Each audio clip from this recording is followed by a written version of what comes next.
Well, the world has still gone nutty, buddy, even downright cruddy, buddy. We shall miss the past, buddy, but there's still Buddycast. No, don't be naughty, go meet a buddy here on Buddycast.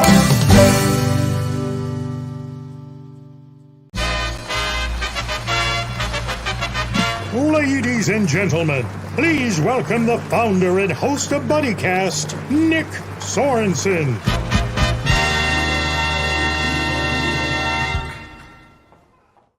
Welcome, everybody, to another episode of everybody's favorite show, Buddycast. I'm your host, Nick Sorensen. Thank you for joining us on this very interesting Tuesday afternoon. But we got a special episode for you. We have my buddy, Frank Curlin, from the Erie City Mission, here to tell us all about his works, what he does when he's not with the City Mission, just meeting a new buddy. How you doing, Frank? I'm good. How you doing, Nick? And I'm thanks doing for quite having well. me. Thank you for joining us. Thank you for being a buddy on Buddycast. Well, you're not a guest. You're a buddy. Appreciate that. I didn't know you had such a great singing voice. Oh, thank you. It's actually my buddy Tommy Link that did the theme song. So Oh, okay, cool. I wish I had a singing voice. Trust me. I wouldn't be here right now, Frank. That's all I'm saying. Yeah. Yep. So Frank, give us a little intro to our buddies who have never met you before. Sure. Tell us a little bit about yourself. Yeah, right. So my name is Frank Curlin, as you stated. I'm originally from, well, actually, I was born in Florida, West Palm Beach, and came to New Jersey at the age of 3, and basically grew up in New Jersey and migrated to Erie, PA in 2004. And when I came to Erie, I began working at the Erie City Mission. But in between that time in New Jersey, I basically went to school, typical life of a child in the urban environment. One of the highlights of my growing up, I worked in the stage and movie industry for about 17 to 18 years, which was an incredible experience for me. Met a lot of great people, a lot of great wisdom from different actors and actresses. But yeah, I migrated to Erie, PA in 2004, and the rest is history. Nice. Quick side question. What movies did you work in? Well, I worked in, I worked in a lot of stage plays, and the movie, oh my gosh, was it Back to the Future? Just a couple of like behind the scenes things in New York City. But my main thing was stage.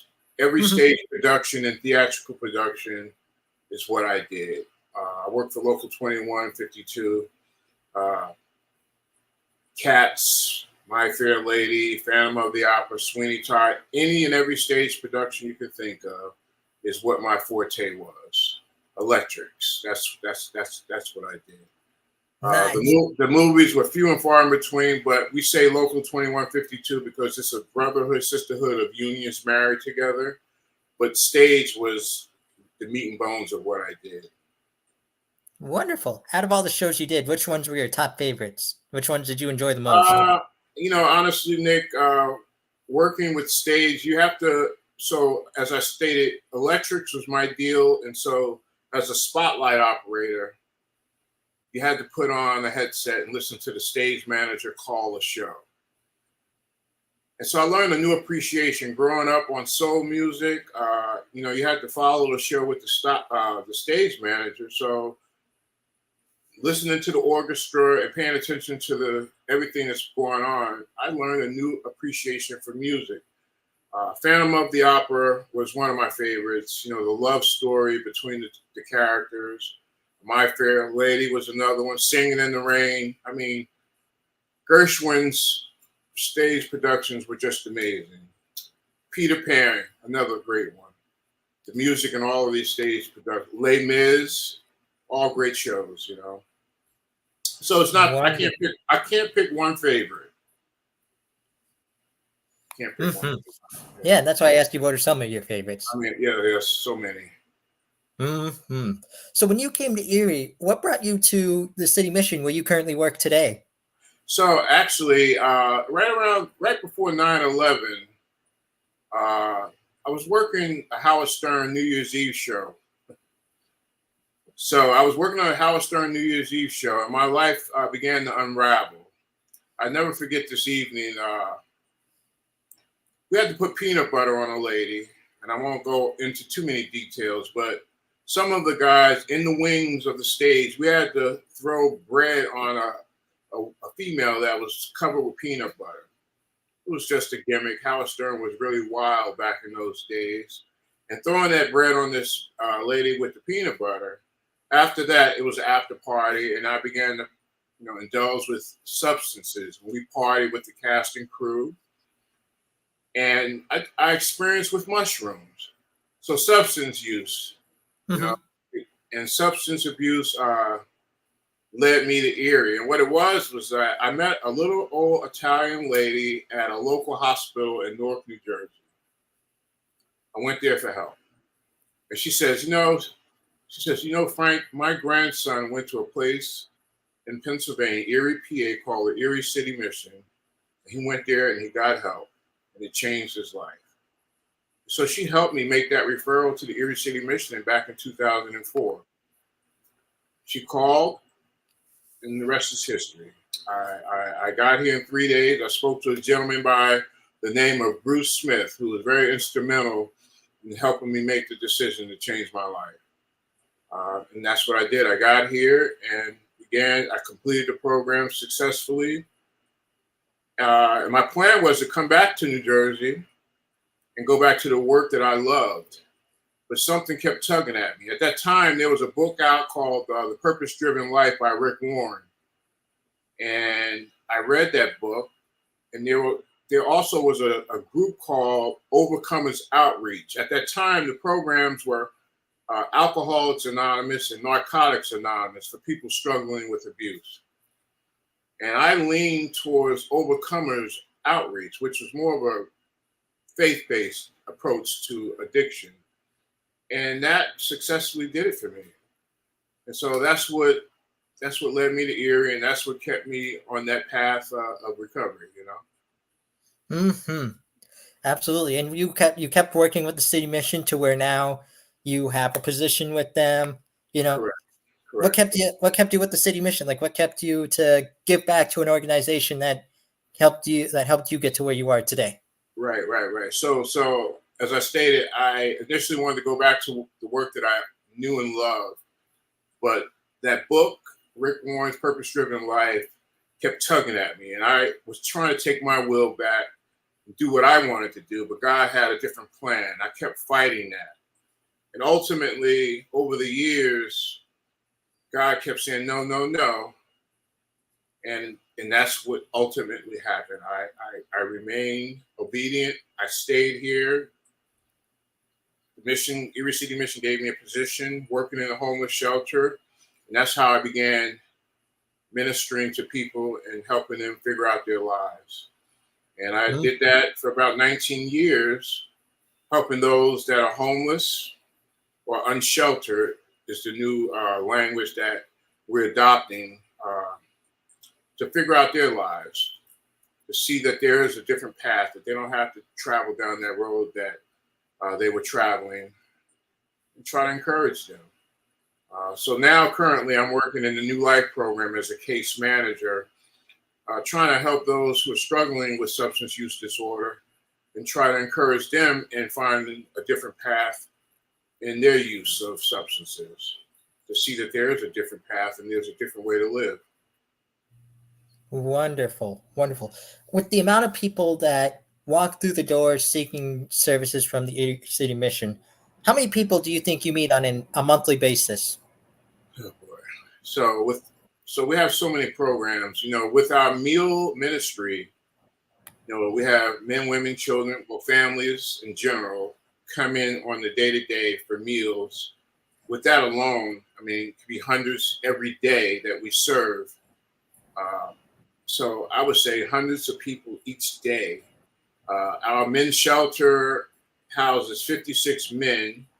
Our New Life program, we have both men and women programs, So on average, I would say about hundreds of people a day that we engage with, that we have the potential to help and serve, Mm-hmm. And give me like a rundown of your services, what you offer people, because you never know who's going to be watching this episode and say maybe A, they need help, or B, they know somebody that needs help. Yeah, so we offer meals, and so for 112 to 114 years, I believe, we've been serving the community in regards to meals for those that need them, for the public. We've always had a men's shelter. So we offer meals, we offer shelter, and we offer substance abuse treatment facility for both men and women. We have a youth program, and I typically refer people to our website, eriecitymission.org, and it has a breakdown and rundown of all the services that we do provide and any volunteer opportunities that are available if anyone is interested in volunteering. So yeah, that's the best place to go to look at any employment opportunities, volunteering opportunities, and get a real good breakdown of all the services that we offer, because they're adding services. So for instance, we had a food bank, but there are a lot of places that offer food banks. So we find that people are duplicating services, so they got rid of a food bank because there was just one down the road. So I don't want them to speak on that, but I refer people to the website for more information. Mm-hmm. And where would you guys say, if someone's looking to get more involved with you guys, what areas would you say kind of need, you could use more support on? Right. Again, so Katie Peppers, she's our volunteer coordinator. And again, those issues or needs will be listed on that website, eriecitymission.org. And she would be the one that you would make contact with to get that information as to exactly what the needs are and how best a person could be used. Mm-hmm. Like right now, we have our outreach. I've been going out we go out on the tracks in homeless encampments to encourage people and offer them shelter and things of that nature. So there are needs that the people out there in these encampments can use. Again, that all starts with our coordinator. Mm-hmm. Mm-hmm. And tell me what you do about, that's a good point. Tell me about you do when you walk the tracks and go to those when you find these encampments. So what I do, and again, this is from years of engagement with people. Mm-hmm. It's important for people to realize, I think people should understand, and there's nothing wrong with people have great hearts, and that's beautiful. But what I've grown to learn is that when you go to encampments, having a relationship with people is so very important. When you go to an encampment with 10, 20 people, it can be a bit overwhelming. And walking up on an encampment in such a tight-knit community, in a tight space with 20 people, strangers essentially, saying, hello, hey, we're here to help. People's antennas go up, their defenses go up. They don't know who you are. They're reluctant to engage if they don't know you. So I would advise people to go in smaller groups to get to know people. That's important. But typically when we go out, we bring snacks, we bring water, we bring things that we know people will need. Most of the time they're hungry. A lot of the times people have pets out there, for their safety, a dog to be an alarm system plus a companion. Last night we went out, this past Friday rather, we went out. Gentlemen, they don't want to leave their pets behind, even though we have a shelter bed to put them in. They don't want to leave their pets out behind because they love their pet. and that's a struggle. Hey, well, what am I going to do with my dog or my cat? What am I going to do with them? And I get that. I wouldn't want to abandon my animal. They've grown close to them, so these are things that they grapple with. When we go out there and engage with them. Some people will say, "Well, just leave them." What's more important? Well, it's easier said than done. Mm-hmm. And then another thing, harm reduction. A lot of people aren't really familiar with harm reduction, but me being in recovery as a recovering person who used substances in the past, harm reduction is simply the idea that people who are not ready to stop using drugs or alcohol or whatever, but mainly drugs, harm reduction is giving them Narcan if they're intravenous, if they're heroin users or fentanyl.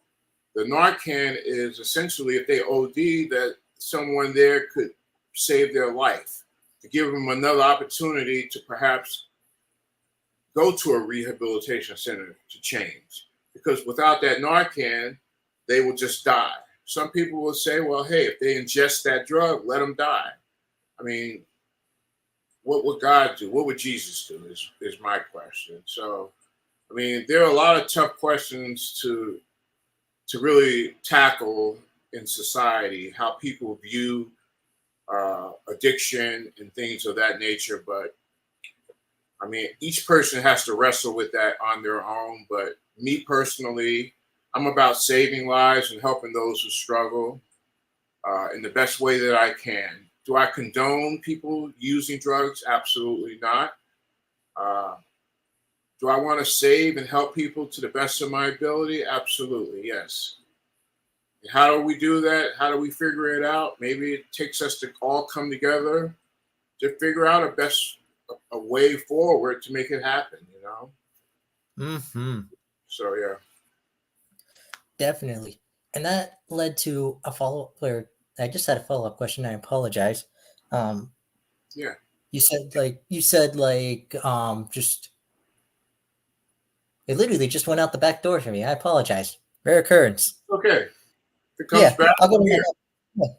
I'll go with my next question, which was, have you, with people that you've encountered, whether it's been on the tracks, whether they've walked through the doors of the City Mission, you don't have to use specifics like names or anything like that, but just give me a time that someone's left an impact on you, reminding you of why you do what you do. Just from that brief encounter, or it could be multiple encounters you've had with this person. Well, here's the thing, Nick. I have a tough time, and maybe this could be a whole nother subject or conversation, but I have a difficult time receiving praise or people saying, hey, man, if it wasn't for you. Yeah. I always stop short of that. Hey, stop right there. You give it to the man above, because I'm just a vessel. But a lot of times, what makes me most happy is it's not that people giving me accolades to say, hey, Frank, man, if it wasn't for you, thank you so much, because look at me now. I've had a guy a few months ago come into the mission looking for me. Well, a couple of experiences, actually. One gentleman came in that I didn't know. I won't call his name, but I saw him at Sheets, an older fellow rather, and he was struggling to self-order at the kiosk a meal. He was scratching his head. He's like, man, he couldn't figure out the technology. So I was behind him. He thought I was getting frustrated because I was waiting to use that kiosk. And he looked over his shoulder at me, and I looked and I said, hey, can I help you? He said, yeah, man, I can't figure this thing out. So I said, well, hey, let me help you. What do you got to chase for? So I ordered his food for him, showed him how to do it, punching the buttons. And then at the end of that, I paid for it. I grabbed the ticket for him, and I paid for both him and I's both meals. And he said, what are you doing? I said, no problem. I got you. He said, you don't have to do that. You don't have to do that.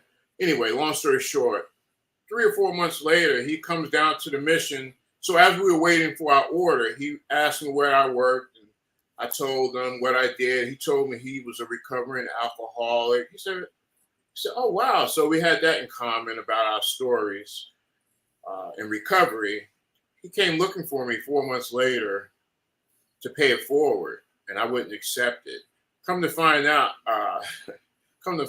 this guy is like a multimillionaire, and he wanted to bestow a blessing upon me that was out of my mind. That it was mind blowing, and I just could not receive it because it was just way above what I had did versus what he was trying to do, and I did not know how to receive it, so I did. So that was one thing.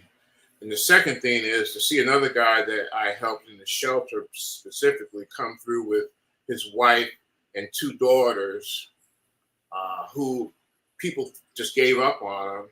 And I looked at him and I said, man, isn't God amazing? He said, yes, he is, Frank. And we embraced and we just hugged each other, a long embrace. And just to be so proud of him 3 years later, how his life has transformed from, just as an example, from down here to elevated to up here with a house in Ohio. He's back with his wife and his girls and just living his best life. These are the stories that just are tearjerkers for me. Mm-hmm. And so we do recover. People do recover. And so that's why I don't believe in giving up on anyone, because people can change and they just need someone to believe in them. Absolutely. And we've all had those points in our life, whether we're, whether we have highly successful careers, whether we are, well off, wealthy. We've all had a point in our life where we felt like we've hit rock bottom. And a lot of people, there's many different definitions of rock bottom, Correct. Your rock bottom and my rock bottom could be 2 separate things, but we've all had that moment where we just felt like, the ground's crumbling underneath us or something like that. That's right. But it's those people, it's people like you that really, they just need that guiding hand, that hand whenever we're knocked down to really reach out, pull back up and say, brush you off and say, come with me, Yes. Walk with me. Don't walk behind me. Don't walk in front of me. Walk next to me. Correct. Mm-hmm. Which kind of, yeah. Yep. Which reminds me of my, the question that I forgot earlier, when it comes to homelessness, when it comes to, people going through what you see every day, what are some things that you would say society kind of like gets wrong, or kind of like stereotypes in a way that you want to really shed some light on, like, here's the truth or so? Well, so like, what are some? Go ahead, finish that Yeah. statement. What are some, what were we going to say? What are Yeah, some, like what are some, what are some stereotypes against homelessness that you've seen and kind of have seen the opposite, like you've seen the truth of, like? Yeah. So a lot of stereotypes are that homeless people are just lazy.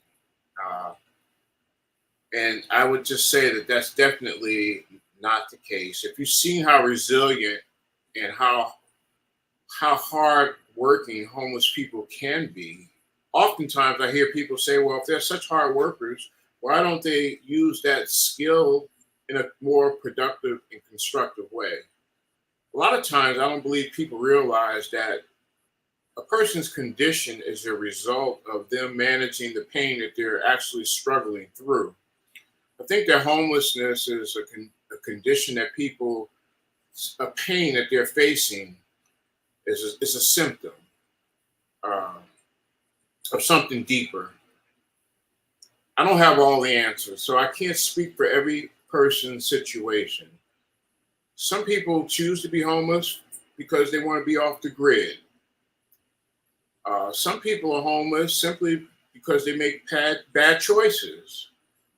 Some people get involved with substance use. But I think ultimately, pain is at the center of it all, and trauma. And once we can deal with that pain and trauma, I think we would be better equipped in dealing with our homeless problem, you know. So a lot of stereotypes is when we see people holding signs up asking, please help, we assume that people are always doing that because they are trying to feed a drug habit. A lot of the times that could be true. But it is a complex problem, for sure. It is a complex problem. I know people that hold signs because they're feeding a drug habit, but I also know people holding signs because they simply need food, even though they're that feed food. I mean, give free food. But when you go to, so for instance, you come to the City Mission, you get a meal. You can come get breakfast during the week, and you get dinner at Emmaus during the day, or during the evening. You come get lunch at the mission. Those are just 3 meals. But we know when we go home, we can eat whenever we feel like it. So people get hungry throughout the evening. And once the Emmaus closes at 5 o'clock, 5:30, they have nothing else to eat after that.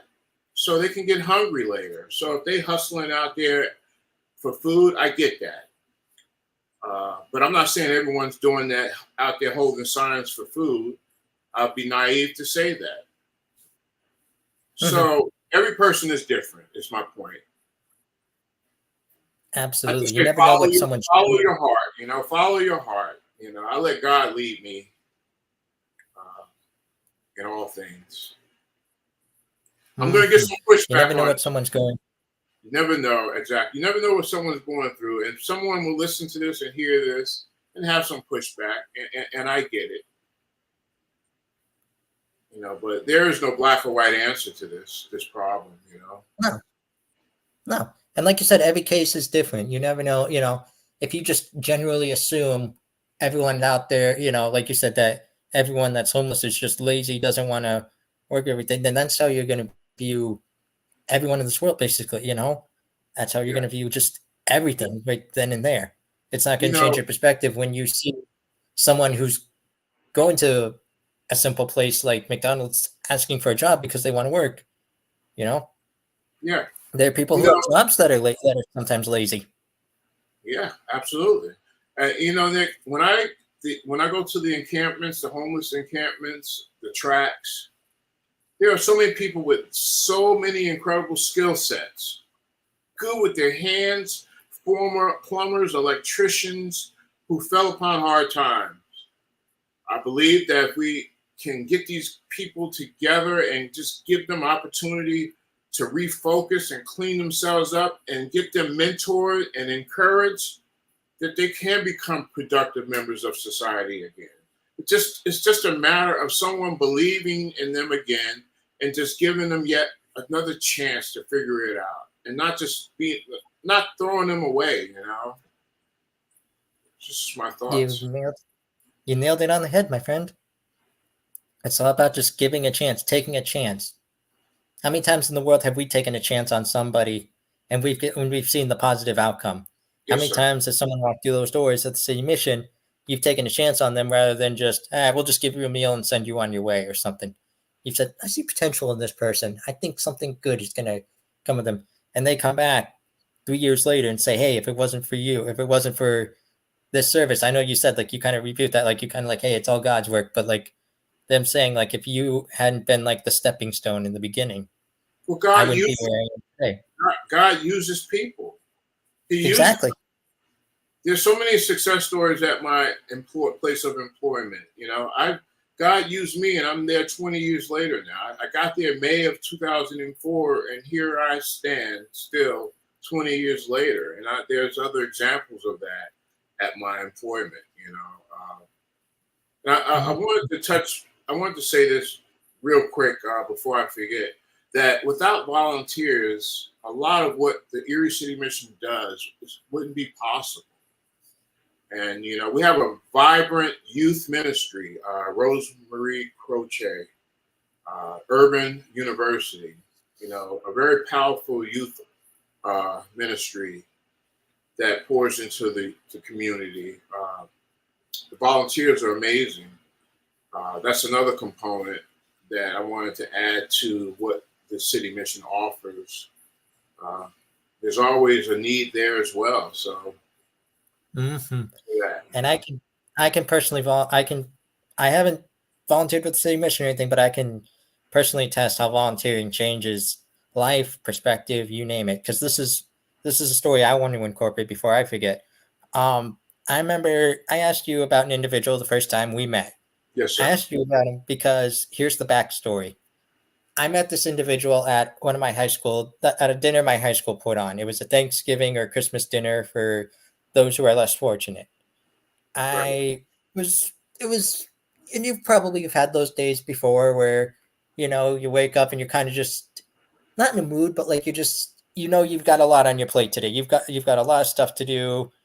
You're kind of just like, all right, embrace this day, like kind of thing. I was kind of having one of those days, and I knew I got, I'm working this dinner tonight, and then I got to go home, do homework, do all this other stuff. God put an individual in my life that made me stop, realize where I am, and really embrace, and is really, showing me this gentleman that I asked you about. I met him. He just had this spirit about him. He was happy. He was happy to be here. He was every time I brought him something. I hate to trouble you. Can you, I forget. Can you get me another thing of silverware? Absolutely. Hey, these peas were really delicious. Do you think I can have a second helping? No problem. Just everything. And I kind of at one point just sat down and kind of like what you do, and I sat down and I asked him about himself. I'm like, tell me a little bit about yourself. He told me his name. He told me that, the biggest thing I remember about him is that he loves to fish. He loves to fish, and he can do it for food, or he can just do it for the fun and entertainment of it. He loves to just go down to the dock, cast a line. There's nothing more relaxing to him to help him just forget about his troubles for a minute and just catch a fish. He loves it. He spoke very highly of it. That gentleman changed my whole perspective of the day. That gentleman, walked away and said, "See you later, Nick." As he walked out of the building, like, "See you later, Nick." And was just one of the most highly energetic. And that's why, when I first approached you, I'm like, you happen to know this gentleman, like if he's still around? Because to this day, that's the only time I've seen him. But if I ever saw him again, I would tell him that if it wasn't for you, I would just be someone who just goes along with this day, think nothing of it. But you changed my perspective that day. You changed a lot about me in just that little encounter. So thank you. And you know what, Nick? I don't believe in chance encounters or luck or coincidence per se. Mm-hmm. But to me, that could have been the birthing or the birth of Buddycast. That whole encounter with you and that gentleman, and you just taking a moment to, because of his energy and his interaction with you, you thought you were being a nuisance to him, but you sitting down and just wanting to get to know him a little better, using your interviewing skills or honing them or beginning to develop them probably was the beginning of Buddycast. Bingo. You just never know. And so here we are all these years later. So, Bingo. there's always a purpose. Exactly. And when I finish my autobiography one day, he's going to be mentioned because of what he did for me. Like I said, I don't want to say his name on air or anything like Sure. that, but just everything that he did that day, like just his energizing spirit, just the fact that he was thankful for everything. It was around Christmas time, so I honestly felt like I was helping Santa a little bit, like helping like Santa under disguise or something like that. Like that's how happy he was. Like that's how thankful he was, and it was like I helped at least 20 other people at that time, and did the same thing over and over. You get them a plate, you help them with whatever they need. Hey, I could use a refill, please. I could use something, whatever they needed. This guy, if you have a moment, I could really just use another. These peas were really delicious. I could just use another serving of it. Coming right up, So Service like you were with saying, a smile. yep. So like you were saying in the beginning, it's really everyone has different situations. Everyone has different spirits. Everyone has different, So that's why I wanted to ask you about that. Another thing I wanted to ask you about was outside of all your work with the City Mission, what are some of your hobbies? I love to drive. Uh, so I was married 19 years, and I am divorced now, and so I find in my free time I like to drive. I like to Hey, I go like on that long too. drives. I like to go on long drives and listen to music and just explore. Uh, I'm a creative person. You know, as you see, I was in here. I like to do sound. So my whole theater experience and soundtracks. I listen to orchestras in my theater in the movies. I listen to this background music and I create. So my goal is to make documentaries. So I do videos. I have a YouTube channel where I kind of do creative videos. It's kind of like my therapy. And so I play chess. I mentor. I'm involved with Urban University with the Erie City Mission, the Girls and Boys Club in Erie. So yeah, I'm involved with mentorship and encouraging the youth as well as adults. I like to read, church. Yeah, I'm just a chill laid back. I love water. Water is my place of peace. So yeah, I like the creative spaces. Yeah, so I'm just a chill kind of laid back guy, you know. Nice. So you ever hang around like Lake Erie, like ever go down to the dock and just sit down there and just take in the environment? Well, the dock has gotten a bit crowded, but yeah, I park my car, press child, or Oops, give it a second, buddy. I think one of us is frozen. We call this a Walt Disney moment on Buddycast. 1 second. Wait. 1 moment, buddy. Let me see if I can figure something here.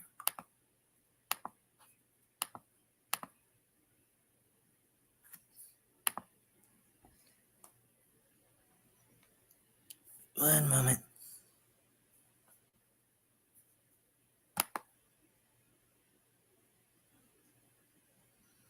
Sorry, buddies. We got a Walt Disney moment on here. I think we. Whoop.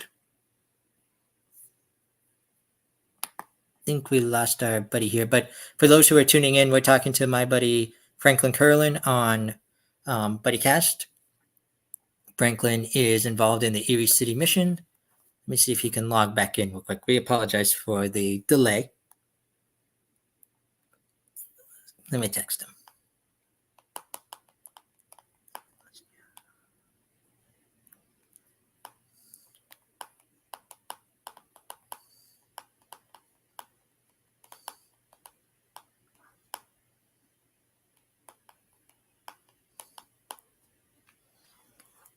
One second. We lost everybody. Whoop, there he is.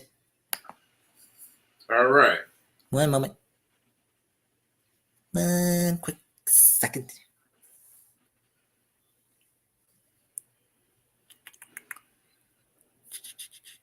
Let me try this and try that. Wait. We might be having technical difficulties just because of the weather, my friends. It's kind of stormy here in Erie. Sometimes that plays with your internet and that plays with your whole thing. But give us just 1 second. He's back on, but he's slowly rebooting. Oy gotta love technology.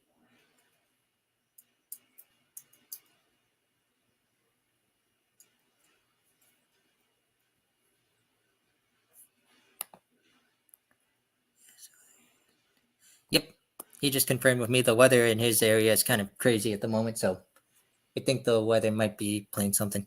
Give me 1 second, buddy. I'm going to try something here. Try one more time signing back on. Just one brief moment.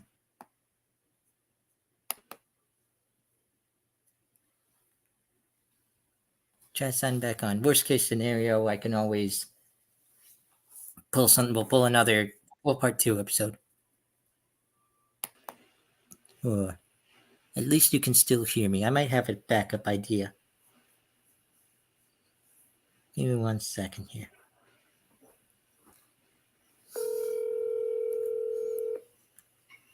Yes, sir. Alrighty. Whoops. Now we got feedback. All right. Can you hear me? Yeah, I can hear you. Can you hear me? Yep. Awesome. So Okay, wait. one of us is getting feedback. Here, wait. All right, go ahead. 1 second. This isn't. I'm gonna mute my mic here. Yeah. Yeah. There we go.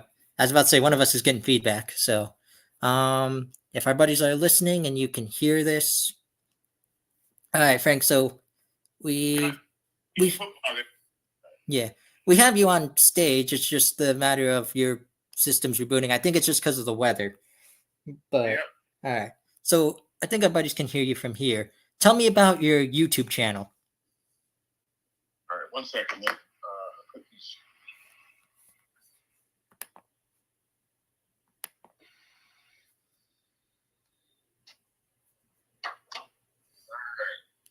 Yeah, so my YouTube channel is called Interman Flows.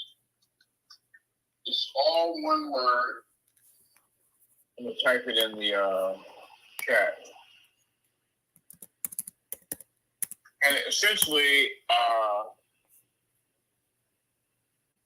it is just a combination of videos and music that I've created on different topics, speaking on things that resonate with me. It's kind of like my therapy. Whoops. There we are. Give me a second. Oh, Yeah. All right. Unmute yourself, buddy. Unmute yourself. 1 second. Thank you,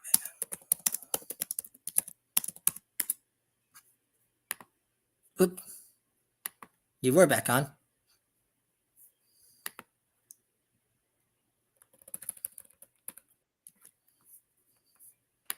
There we go. Alrighty. Sorry about that, buddy. We had a quick technical glitch there. all right. You hear me? Yep, we can hear you. Good. All right. Sorry. Good. All right. So you were telling about Interman Flows. All right, yeah. So my YouTube channel is essentially my therapy. It's a place where I go to whatever it is that I'm going through. It started out me just expressing myself as a outlet, a place where whatever's in my heart, I would just release it, overcoming a lot of my fears, and so it's a place. It's really more personal for me, where I get vulnerable. So it's not a lot of great insights, but if you're interested in checking it out, it's called Interman Flows. INNERMANFLOWS, all one word. And it's just me and my creative expression. And I appreciate you, Nick, putting that up there for me. Absolutely. Interman Flows. I'm definitely checking it out. And this is where all the magic happens, right here. We're in my little Ooh. studio. This is your studio? Yeah. Nice. I see a keyboard. I see some nice technology behind you. Yeah. Yeah. So Nice. that's about it. Mm-hmm. Nice. So Franklin, I got a couple more questions for you if you have a moment. Yeah, I have time. Awesome. First off, what are your thoughts on Buddycast? Well, Nick, I love it, actually, and you made it a pleasant experience, and I appreciate you for that. Absolutely. Yeah. So I was very nervous, but getting out my comfort zone. I'm not used to being in front of the camera. I'm always behind the scenes. This is the first time I've ever stood in front And so I was a bit nervous. I may have stumbled or misspoke, but I guess the more that I do it, the more comfortable I'll become, And Exactly. I appreciate the opportunity. Absolutely. And hey, Frank, as I tell a lot of my buddies, you're always welcome back on this show. Sure. This isn't just a this isn't just a, hey, one and done, we'll see you later. If there's ever anything going on, you want to promote, you want to help, you're welcome. Yes, sir. Open invitation. Appreciate it. One question I ask my buddies that come on this show a lot is, in your own words, what does it mean to be somebody's buddy? Okay, what does it mean to be someone's buddy? So for me personally, it means to be authentically true, to walk alongside someone, to be an encourager, without judgment, and that's the gist of it. To walk alongside someone, to be the best versions of themselves, and to love them just as God made them. Exactly. Just embrace them as you are, just like you do at the City Mission. Correct. I meet people right where they are, and and try to encourage them. I don't force my beliefs on you. I don't try to make you think like I do or act like I do. I just try to encourage you to be better than you were when you got here. And take it, or you just don't. Exactly. But at least you're leading. At least you're taking their hand and being there for them when maybe they don't have a lot of people that are there for them. Correct. So, my last question for you today, it comes in two parts. This is what we call the ultimate Buddycast buddy question. You ready for this? Maybe.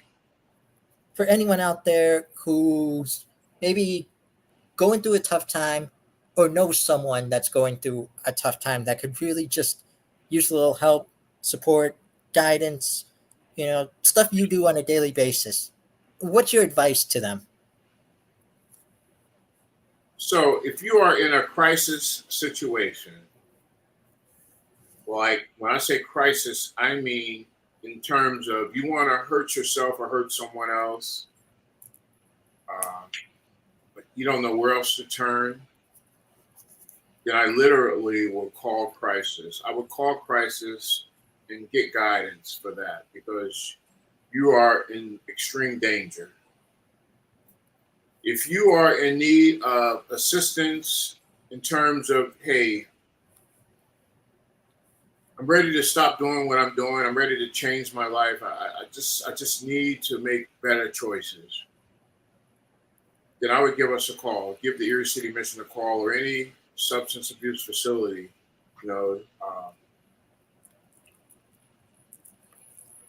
and ask for help. It all starts with you humbling yourself to reach out for help. Whether it's shelter, whether it's food, whatever your struggle or need is, you have to reach out and ask for help. So don't be afraid to ask for help. Mm-hmm. There's so many. Mm-hmm. Yep. Go ahead.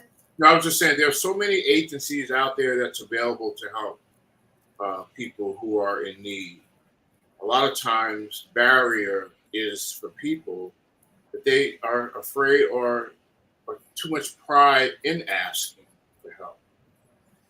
Or maybe they just don't know they don't know where to ask for help. But you can call Erie County Care Management, 814-SHELTER, and that number is 814-743-5837. You can call there and they will get you started in terms of if you need a shelter bed. They can tell you exactly what shelter has what available bed. And that's your point of contact. That's your starting point. They know what shelter in Erie County has available beds. That's who you call first instead of trying to call individual shelters because they have the database that tells you, or Erie City Mission has 2 beds, Community Shelter Services has 1, or whatever the case is. So that's your starting point. Erie County ECCM, Erie County Care Management. Wonderful. And part two of the question, for anyone who does want to help, I know you mentioned there's a volunteer coordinator and everything like that, but just in the sense, like what you look for when you look for volunteers, what like the spirit wise of it. What's your advice to anyone who wants to help out with the city mission? Right. So I think the spirit of anyone that wants to help out, have the spirit of wanting to help out. A lot of times people, I feel that if you want to help out, come with the spirit of wanting to help. And that means get in where you fit in. Like if there's a need for volunteers to help in the kitchen, then, humble yourself and help in the kitchen. So helping in the kitchen means you may not necessarily, you can be a chef, but they may say, well, okay, we need help in the kitchen, but we may need you to wash dishes this week. Okay, well, you're a humble servant, a servant leader. A servant leader will wash the dishes. Yes, but I'm a chef. Okay, well, I get it, chef, but today we need a dishwasher. Are you going to help wash some dishes? Even a chef has to make sure the dishes are clean. So, a lot of people have skill sets, and sometimes they just want to do what they're skilled at. Sometimes it requires to just do what's necessary. So I would just keep an open mind in regards to volunteering, and whatever that need is, just be willing to fulfill it, Absolutely. Like you said, just humble yourself, be willing to do what needs help, because like you said, you may have these skill sets, but hey, we don't need that today. We just really could use some help in this area. Right. And it's not being yes, I'm sorry. No, go ahead. I was just saying it's not being dismissive of what you're capable of. It's just that we just need some help dishwashing, or maybe prepping, or maybe a sous chef, or whatever the case is. Not someone coming in being a 5-star restaurant chef, Yeah. So yeah. As one of my favorite NFL coaches says, it's not what you're capable of, it's about what you're willing to do. Absolutely. So I think that's the spirit in which people should approach volunteering or anything in general. Just be a team player. Absolutely. All right. Well, Franklin, thank you for being a buddy on Buddycast. It was a true pleasure talking to you. It was great catching up with you. Yeah, and don't be a stranger, Nick. Come on down anytime you need me. And again, thank you for having me. It was a pleasure. And I hope to be back one day. Absolutely. Like you said, anything you have to promote, anything from, I know you guys do knock out homelessness. I know, you guys have events around time, even if it's around, the holidays, and you just want to promote, hey, you want to talk about what you do around the holidays and stuff like that. You know where to find me. You know where to reach out. Sure. Gotcha. Thank you so much. Franklin, I have two favorites before we end the show. Number one, stick around for a minute afterwards. We'll chat. Sure. But number two, and I ask this to everybody that comes on this show, what I want you to do, say today, tomorrow, next week, next month, next year, I want you to promise me you're going to go out and you're going to go be someone's buddy. You got it. I'm going to be someone's buddy. Sounds good. All right. For all my buddies out there, this is my buddy Franklin Curlin. Please, if you are in need of service, if you are in need of services, if you know anyone who's in need of help, if you are looking to volunteer, reach out. My buddy Frank here will get you started. I'm your host, Nick Sorensen, for joining us on another episode of everybody's favorite show. Well, the days are going fast, buddy, we've got to make them last, buddy, before they've all gone past, buddy, tune in to Buddycast. But don't feel none, it can make it, buddy, here on Buddycast.